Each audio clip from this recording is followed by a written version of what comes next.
dit des choses parce que cela a prouvé son inefficacité. Si tu interdis à quelqu'un de faire quelque chose, déjà ça pousse à la curiosité. Et quand tu dis à quelqu'un ne fais pas ça, il a toujours envie de faire pour voir un peu ce que ça donne réellement. Donc interdit, ce n'est pas vraiment la meilleure des choses à faire, mais réguler la manière de consommer, ne pas tomber dans les excès, c'est cela qui est le plus important. Donc contrôler la manière dont on s'alimente.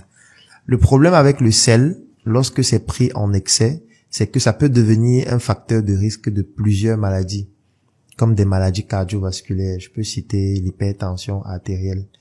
Et comme je dis toujours, quand on n'a pas beaucoup d'argent, il faut éviter des maladies qui vont nécessiter que tu ailles à l'hôpital tout le temps, qu'on t'hospitalise tout le temps, qu'on dise un jour qu'on doit t'opérer, ça coûte cher, ainsi de suite.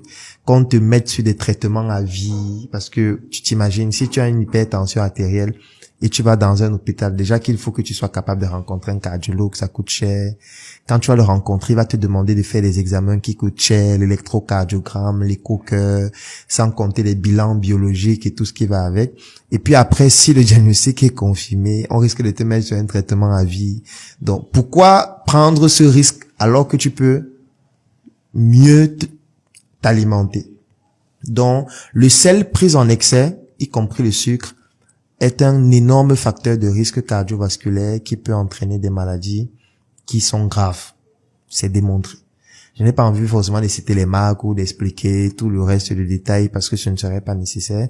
Mais tout ce que je peux dire, c'est que il faut limiter au maximum sa consommation de sel et surtout de cubes. Parce que le cube est plus salé que le sel. Le cube a une teneur en sel beaucoup plus importante. Et comme c'est petit, parfois on ne réalise pas à quel point c'est, sans compter les autres substances qu'il y a à l'intérieur qui parfois ont démontré leur impact dans la survenue même de certains cancers, surtout quand c'est pris à une fréquence très importante. Donc moi je recommande, je ne peux pas dire que j'interdis aux gens de consommer le cube, non, mais de réduire considérablement sa consommation pour pouvoir éviter de tomber dans des pathologies qui peuvent être graves.